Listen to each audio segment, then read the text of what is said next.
start recording.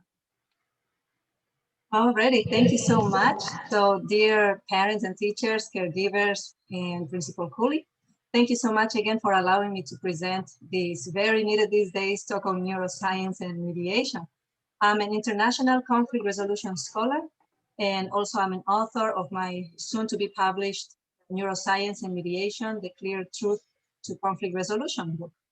In my career as an international mediator to international conflicts, I have seen the difficulty to deal with the problem once it's in the hands of the leaders. So once they have the problem, it's very difficult to come up with choices to give a resolution.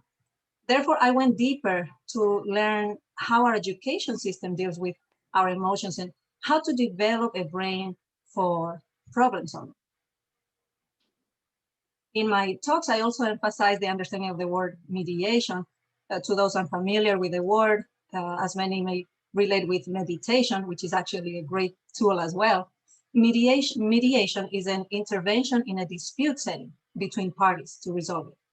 The mediator has the power to persuasion, but also it could turn into arbitration, which means that the mediator or arbitrator is given the power to solve the dispute.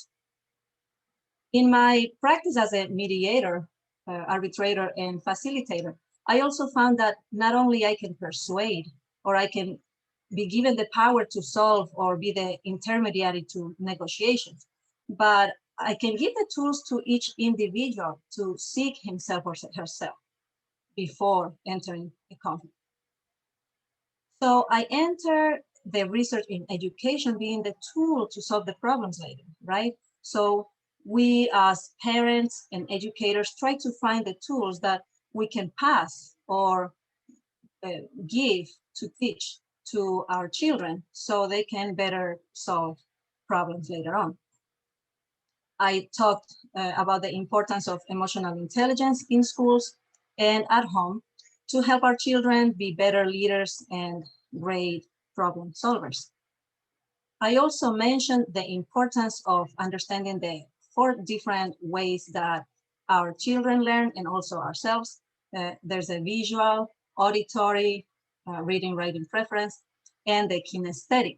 So basically, these are the main 4 styles. However, these days, they even break it down farther into 8 types, where they include through music, through other activities, theater, etc., etc. So knowing these 2 things, again, the importance of emotional intelligence and the importance, are you admitting it, Mrs. Kully? Okay. Yes, I will continue to get our guests in. Awesome, thank you so much.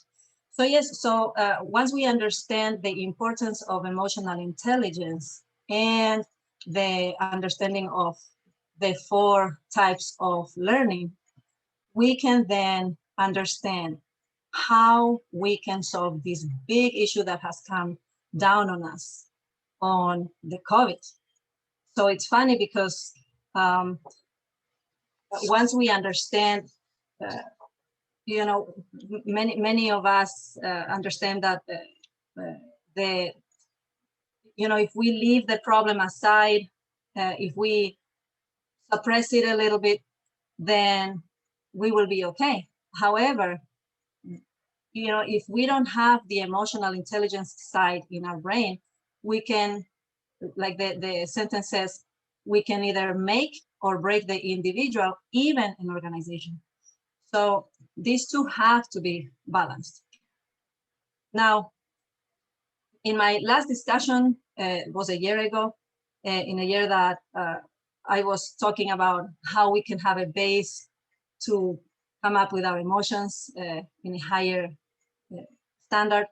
We just went down a slide with all this COVID. And I came up with the word rage because we actually are in the rapidly aggravating, grieving emotions. The rage has come to us through many, many, many different arrows to our brain. And we have it in 2 sets, not only in children where we adults come and soothe their emotions, but it has come to us as an adult as well.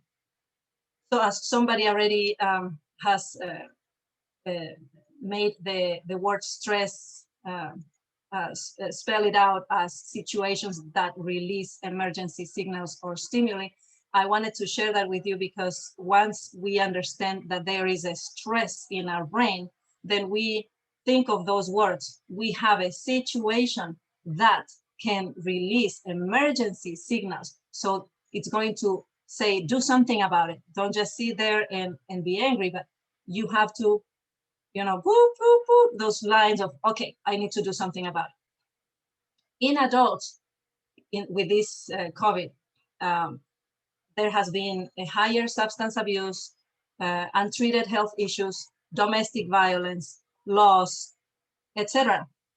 Now, in children, the stress, the same situation that release emergency signals or stimuli, first of all, they don't understand how to soften this situation. They don't know.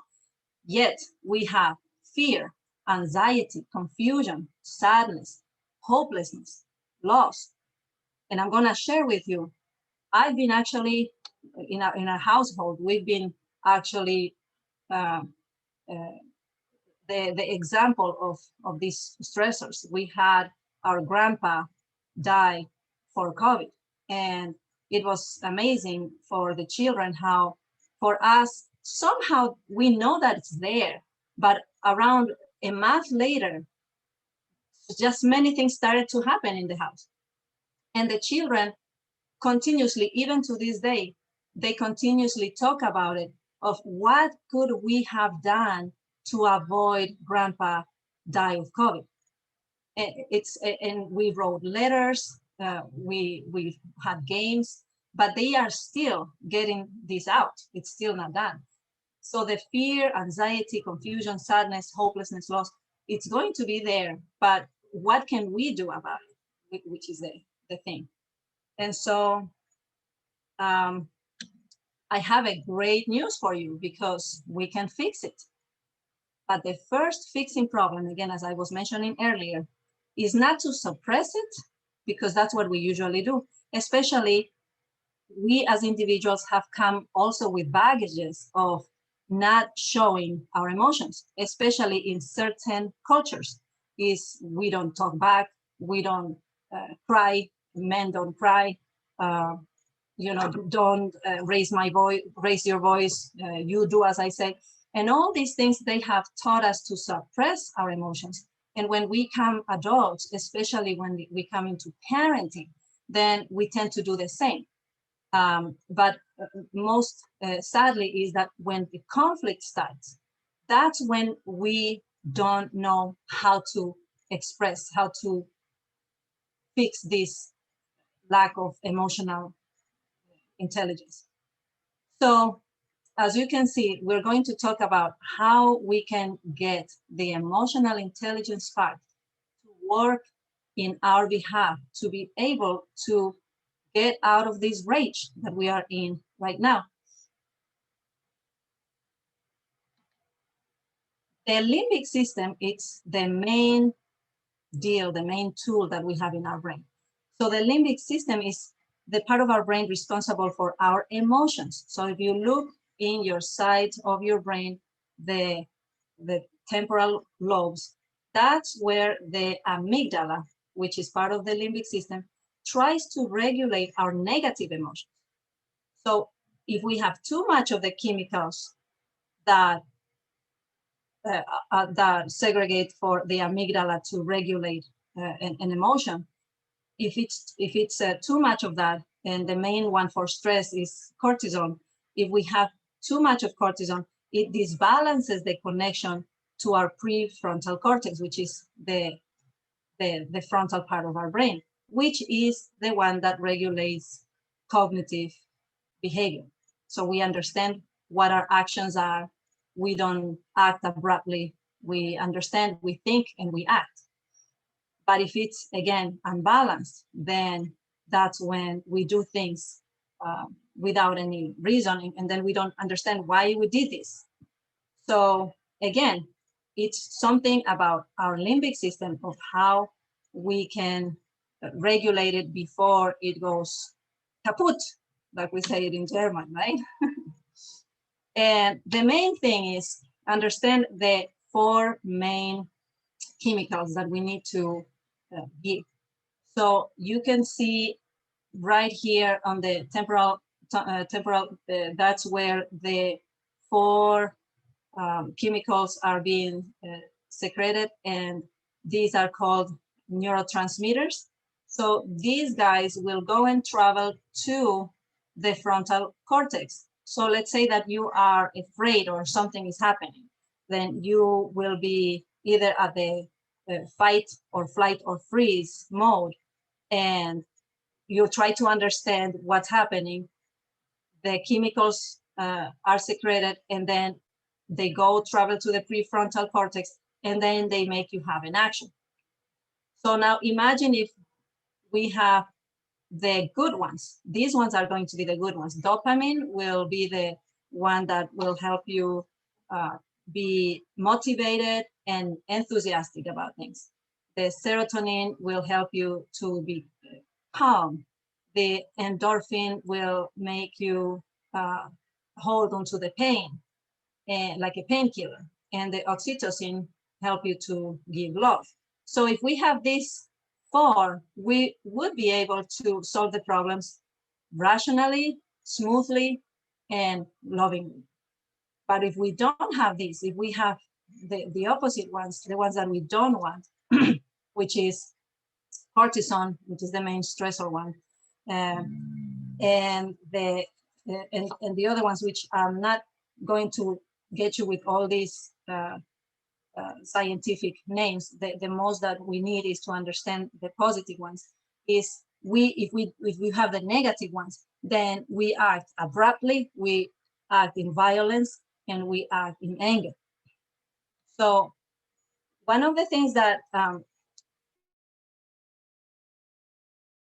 we have gone through in a little bit of sadness, I would say, is that we have stopped socialization altogether. So the dopamine obviously have gone down. There's no motivation, there's no enthusiasm for learning.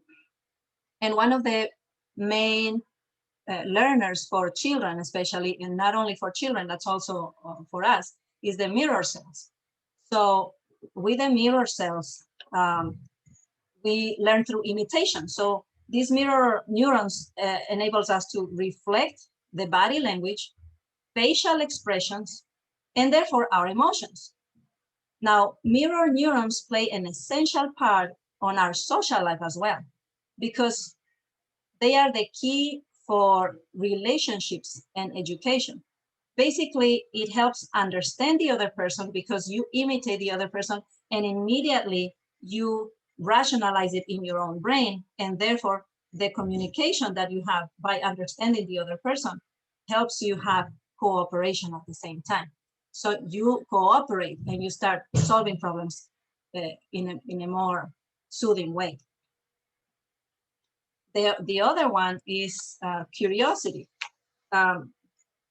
This fact of curiosity in learning is such a big bringer of dopamine, because it's like a reward system. Basically, if you are curious about something and you find out, you get excited about it. And that's exactly what happens to children as well.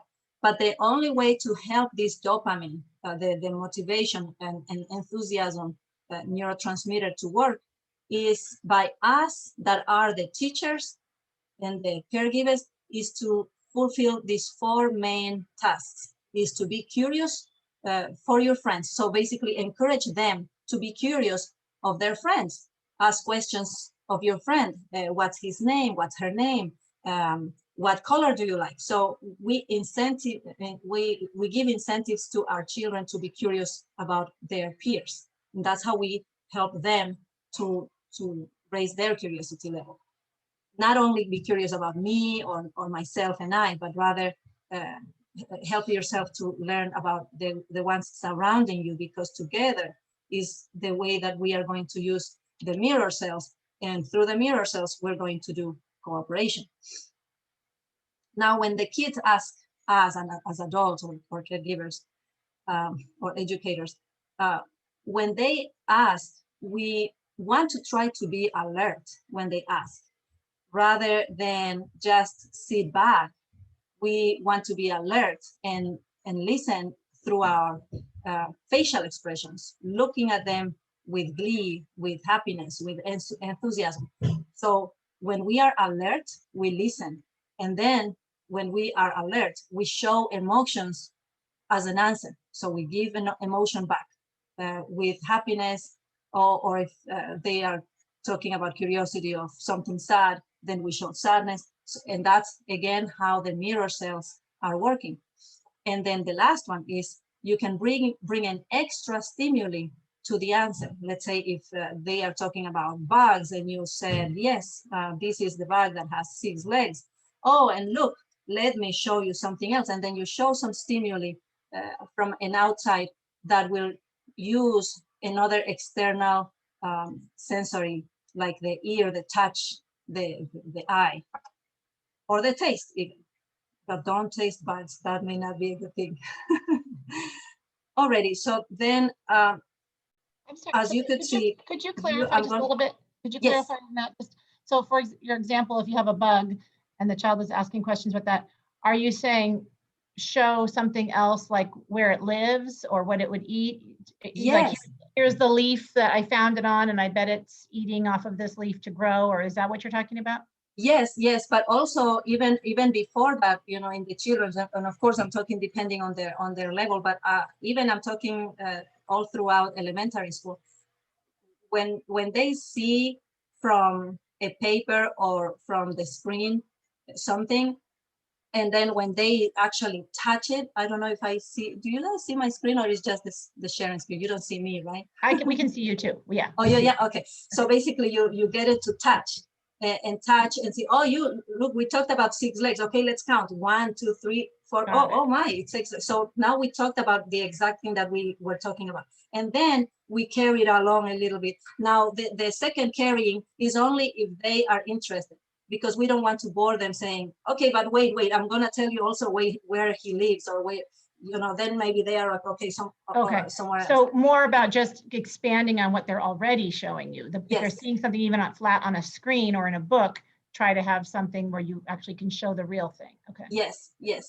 And you know, I know that many of us may be working. I mean, some of us are lucky enough to be able to have the time for them, as we don't work outside the home.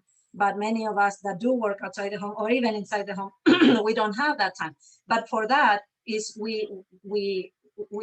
there has to be a caregiver, right? I mean, especially for all the children, I know that until a certain age, they have to be with a caregiver. So that caregiver is going to be able to do that.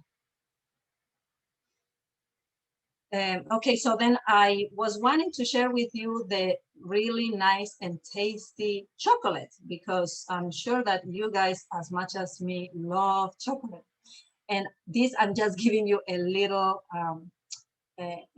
tip, not only tip, but I say a cheat sheet for us as adults, because I know that us too can get very distracted in our daily activities. But the fact of eating a piece of chocolate that, you know, is known for giving you this dopamine, and it's not an unhealthy per se sugar, and I'll talk to you about the nutrition as well.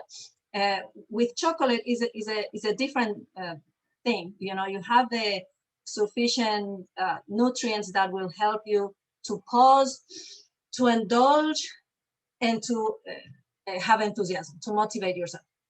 So having something that will help you to breathe is just like we were talking earlier. There is a stress, there is a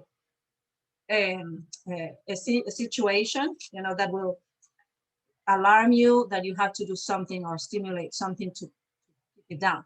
And I wanted to share with you this little board where you can do it at home. For example, do 4 things that you can think, depending on how your household dynamics is these 4 things will help you reset the button. So you can remember that at all times. You can continue measuring that stressor. So unite with everyone doing the same activity together. Right, we are in COVID, but we can do great things if we can just ask a little bit or just extend our hand and call others. Use the Zoom, just like we are doing in school, but we definitely need to do a little more of just expanding onto our classmates and expanding into our other moms or dads. And I know that sometimes moms or dads cannot get together because they work and the scheduling is difficult.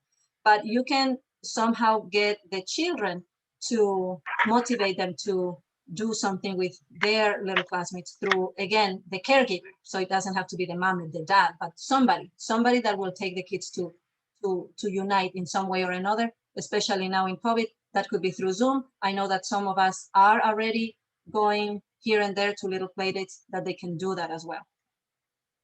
The de-stress with deep breathing and stretching prepares the brain for cortical learning. So it turns off the stress response when we are stressed and it cannot. So that's when we decompress again, breathe, do something else, and then connect again. Connect through eye contact and touch. Many actually have, I understand from different aspects of the law that we don't touch. We discouraged in this era of our times, we have discouraged our kids to of the touch, of hugs, etc. But the main thing is if we do it with care and we do it with love, in a very strategic way, then we would be able to still connect, because one of the studies that have been done from this neuroscientist, Amen, if you can look him up, he has a whole book where he talks about the importance of touch and eye contact. So again, he talks about the relationship, which by interacting again, and again, we talked about the mirror cells. When we interact, we understand, and therefore we cooperate. But if there's no touch, imagine if I tell you, hi, Johanna, how are you doing? And she doesn't say anything. So it's like the electricity is connected from one side, but it doesn't reach the other side. So what happens to the electricity? It falls off. The same thing, eye contact. So I give you something and I say, look, this is a balloon. And the other person just looks aside and just takes the balloon down or something. Then again, there's no contact. So if we can help our children in connecting this way, then we would be able to have a better emotional intelligence starting from little. Now, when this connection happens, we release oxytocin. Oxytocin is one of the other neurotransmitters that release the feeling of love. So when we release the feeling of love, we are releasing the feeling of well-being, of solving, of happiness, right? Not of the war or violence or anger. And then the last one is commit oneself to learning. So when you say, today I'm going to, and then you think of what would you like to be doing? So try to bring the kids ideas of what would you like to be doing today? So yes, we do have a structure in the school and you have to finish certain things, but because we don't have all these other motivators like the mirror cells, which is working with other students, when we don't have the extra palpable, touch of things, and we cannot work with these things, then at least at home, what we can do is motivate ourselves, motivate our children. What I do is I try to do a circle time, and sometimes we don't do actually the circle time, and it does get a little bit crazy. When I realize that craziness is climbing the home again, I'm like, oh, we haven't done the circle time. So we go back again into, okay, so what are we gonna do the next day? Sometimes the circle time can happen even before the school starts. So yes, after this fun thing, what are we gonna do next? after the school, what should we do? So there's always an enthusiasm, and that releases the serotonin of, oh, I'm calm because something fun is going to happen.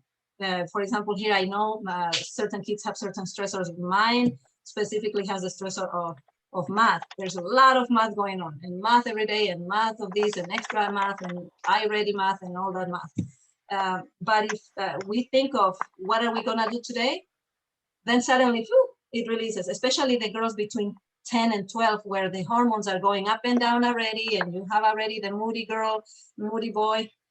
But if we help them through something about what are the good things that can happen today, what are you looking forward to do today, or even the week, depending on how you do the dynamics again, it helps tremendously, and they will definitely help release serotonin and help the learning. Now, as I summarize in all the things that I was telling you about, let's check it again. So we said curiosity and mirror cells, and find the ways of getting dopamine into the prefrontal cortex.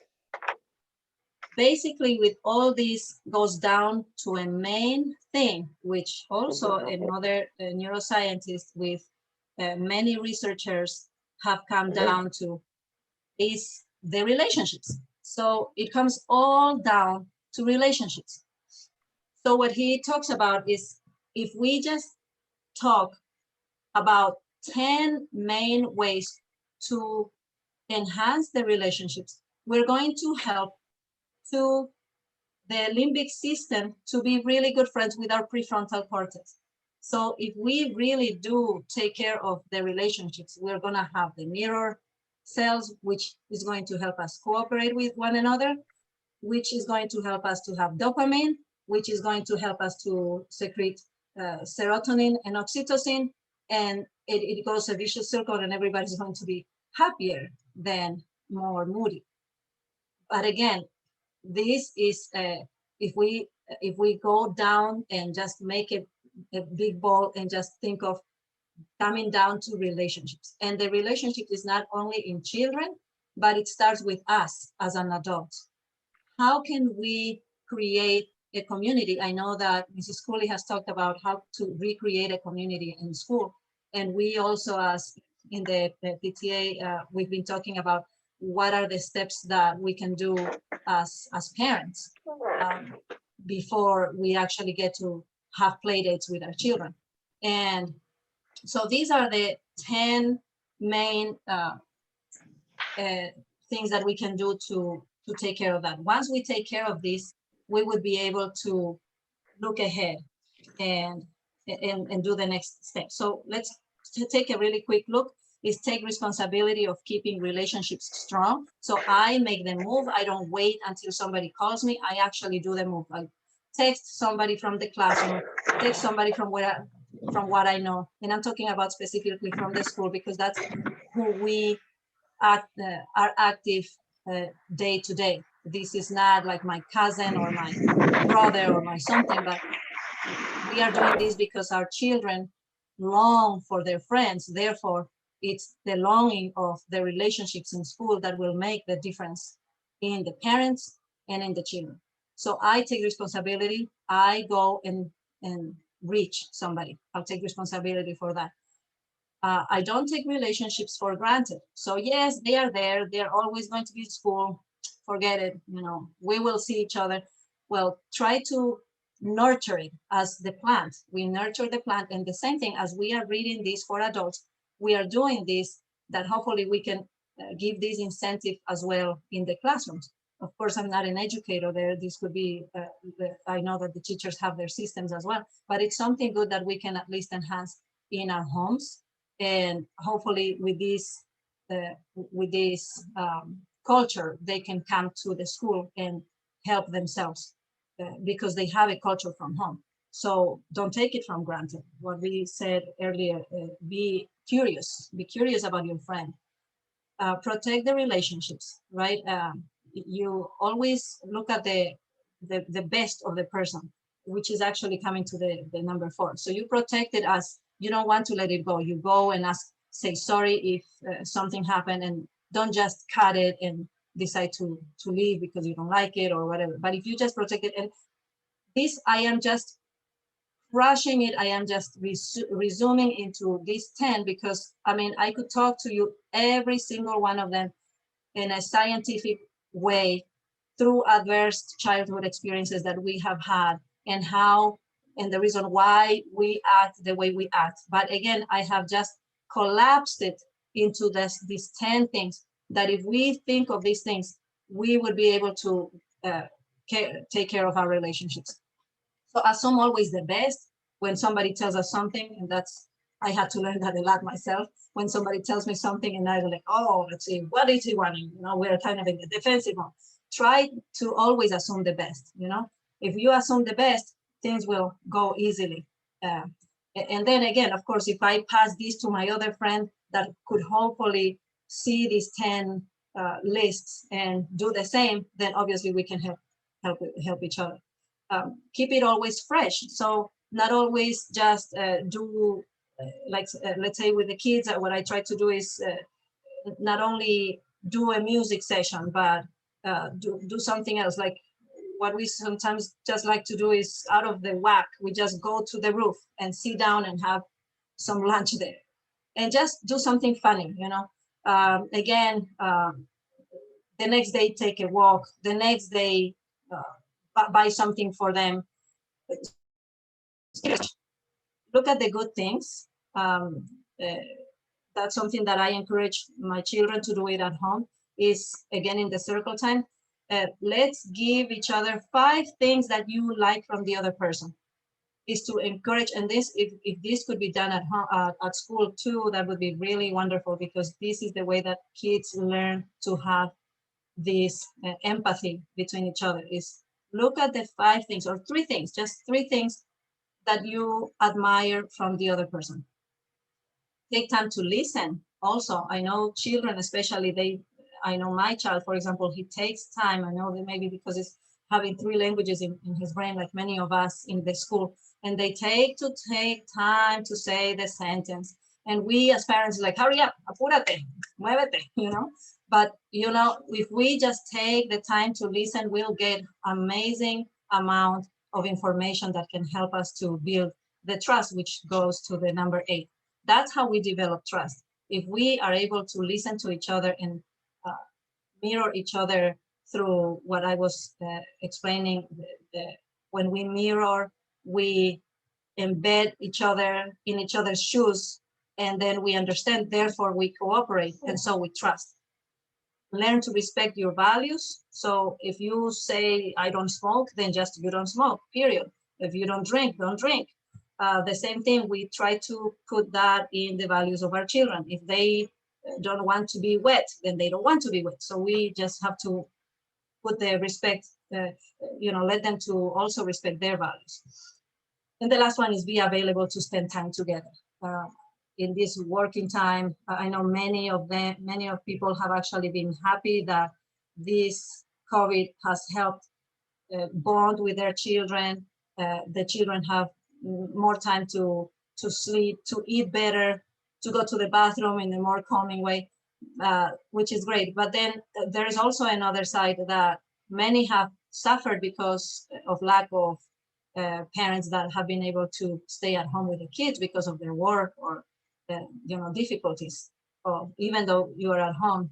So, but again, putting a structure of these are the times that we will spend time together, that helps also to have building that relationship.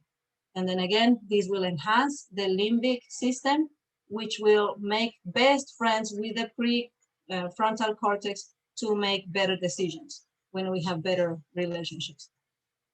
The next one is the 2 last ones is the smell. Open a space at home or in school for an inviting smell. Some preschools or elementary schools carry great essential oils for teaching. And it's a way to bring not only to the teacher, but also to the students a sense of calm. As we know that we were talking about the 4 different types of learning, it could create a chaos. But when you put something neutral with a smell, it goes through your nose. It's connected right away with the olfactory bulb. which goes to the limbic system. When it's very relaxing and it's good, then obviously that's going to be a good friend with the prefrontal cortex again, and it's going to help you relax, make better and sound decisions. And the last one is the nutrition. So we did talk about the fun chocolate, but this is what I'm talking about more specifically to the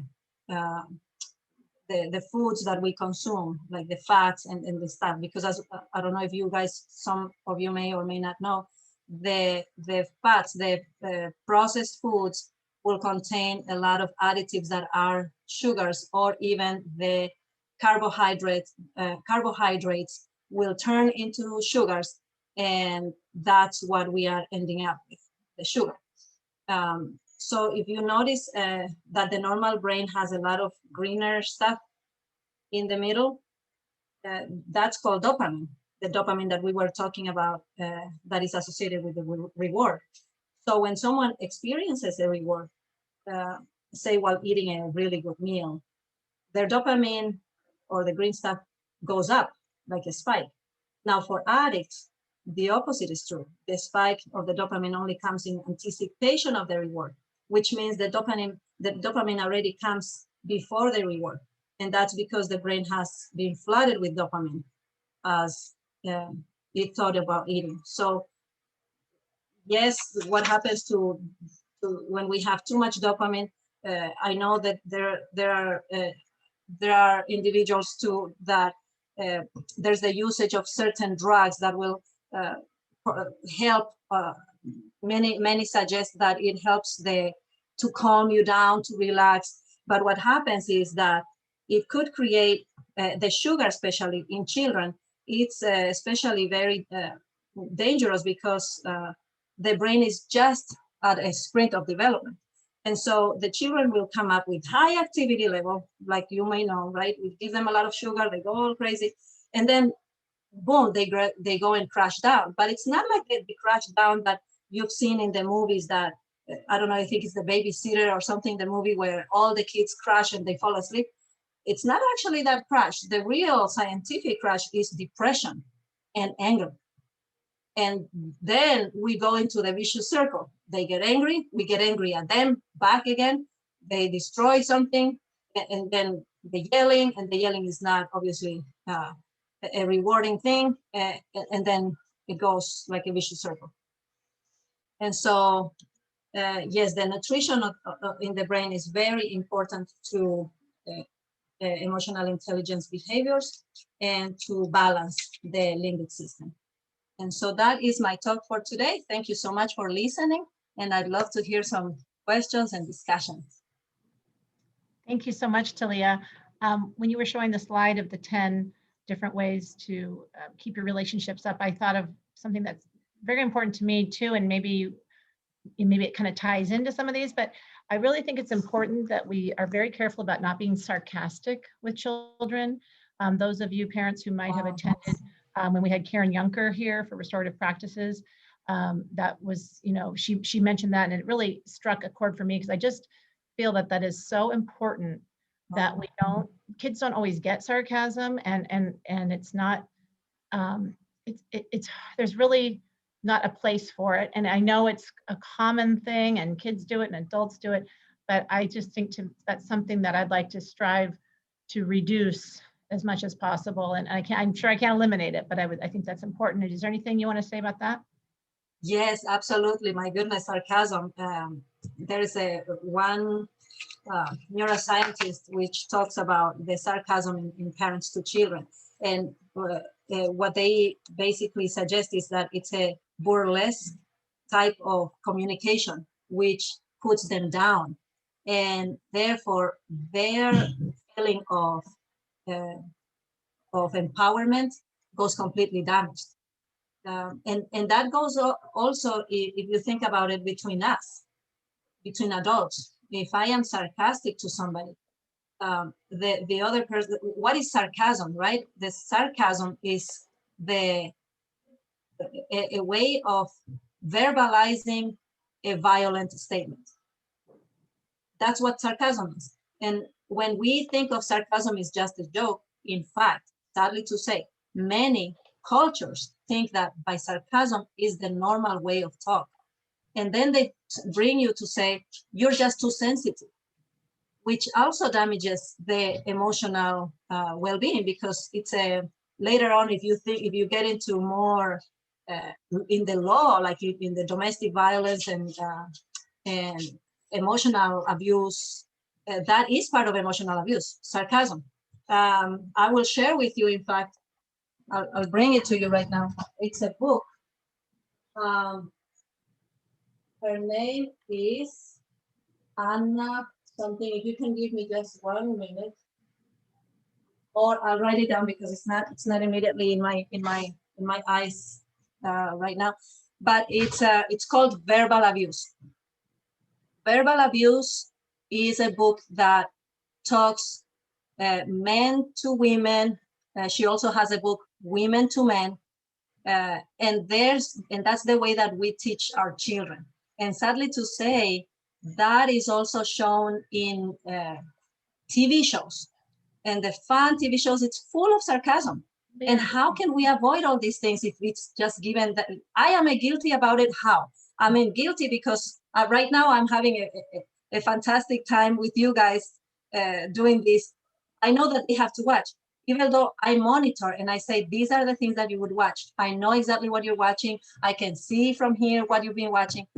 But even the things, the mild things, Peppa Pig, or even the little things for the little kinders, or the beautiful, I don't know if you guys have watched in Netflix, I think it's called Investigators, which is a beautiful Australian series of little kids investigating things.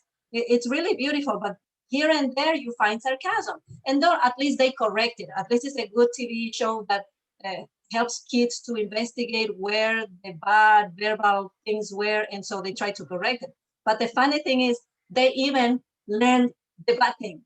Once they are learning with their children and their siblings, that they're learning not how to solve the beautiful problem, but how to be sarcastic with each other. I agree. So many children's shows model, in order to teach a lesson, they have to model, display this bad behavior so that it can be corrected, or it can be the lesson of the show.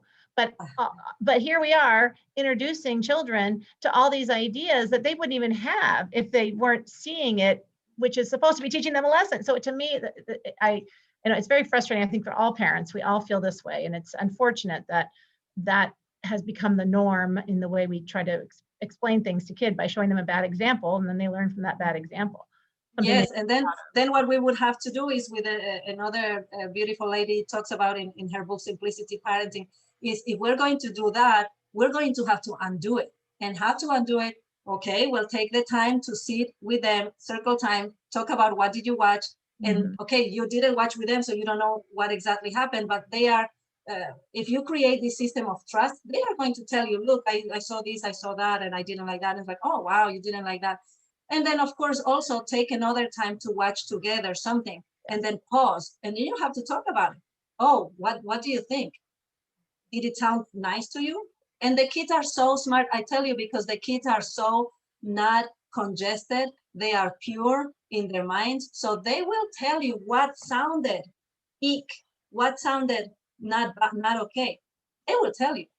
And then we can say, oh, and why it didn't sound good. And then you even take a farther step and ask them, so what do you think it would have been better to do? And they will tell you. It's just amazing. It's like I always say, that's maybe why I even make it fun. I say the kids are my best friends because they're the most pure mind. They will tell you, and we can learn from them so easily. And they don't complain if you show funny emotions and love, and they don't complain because they take it. All the positive things they take. They will not take sarcasm or looking down, or you are too sensitive for that, or don't show the smile, behave, you are in front of this. They don't take that. That's why I feel like they are really good to make friends with easily. Yep. And when people laugh at children who do something innocent, that they're not trying to be funny, but an adult might think it's funny, so they laugh, it it perpetuates that behavior, good or bad. And if it's something that they shouldn't be doing, and then they get a laugh out of the parents, then they continue to do it because they got this attention. So we as adults really have to hold back those emotions. And like you just said, they're doing things purely and innocently. We shouldn't be laughing at their behaviors. We should be having a conversation and just talking and explaining and all of that, because laughing, I think, in my opinion, just evokes these repeated behaviors that aren't always what we want them to do. And I'm sorry, I'm stealing the conversation with asking questions. No, that's beautiful. That's Parents, beautiful. what questions do you have, parents? It's so wonderful to have someone with so much expertise in this area. Oh, thank you so much, Sherry, for this. This is a great opportunity too. Do you want to stop sharing your screen, and maybe we'll have some parents that want to turn off their cameras and ask a question or a comment or anything they're thinking? Thank you so much for the information, Thalia. That was really, those were, the suggestions were very, very practical. Thank you, Elsa, so much. I'm so glad that you can see it that way. I know you from a really great expertise of psychology too, so I really feel honored that you say that. Oh, you're somebody I look, I can't wait to read your book. That's what I'm saying. Thank you. Thank you. Amen to that. Yes, hopefully it comes soon. I'm really looking forward to it. Anyone else have anything? Hi, Joanna. Did you want to unmute, or did you not want to say anything? Just wanted to say thank you for the presentation. That's all. Oh, that's great. Thank you so much, Johanna. It's so nice to meet you too here. Yes, and I'll be looking forward to seeing you around school one day. That's right. Yes. What are your kids? Which grades are they? They're all in Italian. I have 3 daughters, one in kinder, one in second, and one in sixth. Oh, wow. That's great. You have the whole batch, the whole spectrum. That's beautiful. Yeah. What about you? We're going to be on campus together. Is the one year we have COVID, and she barely got to have them all here. Yeah. I know. Wow, that's true. Yes, I have my kids in German, one in kinder and one in fourth.